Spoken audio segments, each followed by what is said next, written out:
Hola veïns i veïnes, us resumim ràpidament l'activitat del nostre grup, el primer grup a l'oposició, durant aquest mes de desembre a l'Ajuntament. Hem continuat fent política útil, que és la política en positiu que nosaltres fem a l'Ajuntament, arribant a acords per aconseguir mesures polítiques en benefici de la gent. Un exemple és el programa Lèxic, de comprensió lectora a les escoles, que el govern de Junts, malauradament, havia eliminat, i nosaltres hem aconseguit negociar que es torni a posar en marxa i, per tant, s'ajudi als infants amb més dificultats de comprensió lectora a les escoles de la nostra ciutat a tenir aquest hàbit lector. Durant aquest mes de desembre també ha acabat la campanya dels I Bons Joves, que centenars de joves de la nostra ciutat s'han beneficiat d'aquestes targetes de compra al comerç local. També hem reclamat la finalització de la Ronda Sud, això va ser al ple de desembre, de Montbui a Jorba, una infraestructura que ha de portar molts beneficis també per la mobilitat d'Igualada i per la mobilitat de tota la Conca d'Òdena. I hem reclamat un any més oferta d'oci pels joves de la nostra ciutat. Per això proposem crear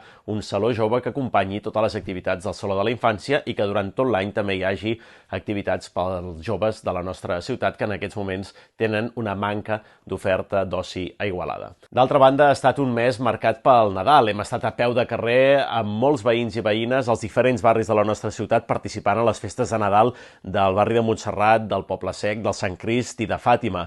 També a la Fira de Nadal al centre d'Igualada. Hem participat a les recepcions de Nadal a l'Ajuntament, a les entitats de la nostra ciutat, a la Marató de recollida de joguines de Creu Roja, la Copa Nadal del Club Natació Igualada, el Cagatió, el torneig de vòlei a les Comes, i també ha sigut un mes marcat per molts aniversaris de diferents entitats d'Igualada. Els 10 anys del Casal del Passeig, els 20 anys de la Fundació Suport a Noia, els 25 de l'entitat Salut Mental a Noia, els 160 de l'Ateneu Igualadí amb la inauguració de l'exposició del fotògraf Josep Bou, els 80 anys del Patge Faruc i els 50 anys de la Coral Xalest. Obrim el nou any amb ganes de continuar fent política útil a Igualada, política en positiu i treballant per la nostra ciutat.